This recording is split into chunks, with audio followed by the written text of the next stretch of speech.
All right, welcome to Easter tip number 38. Let's keep talking about guest gifts at your church. Now, I don't love just giving away a random gift, a coffee mug, something like that. But I do love when churches give away gifts as a part of their strategy and relationship development kind of process.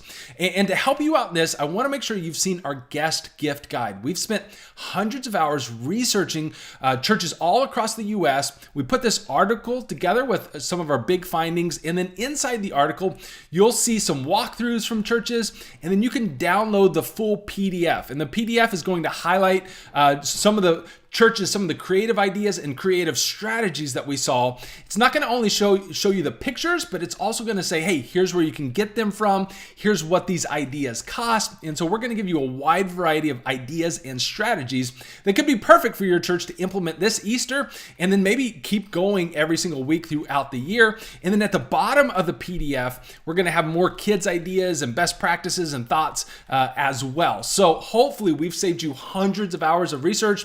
Your team can go through this, make it your own, and come up with a gift that makes sense in your context and for your church. All right, we'll see you in the next tip.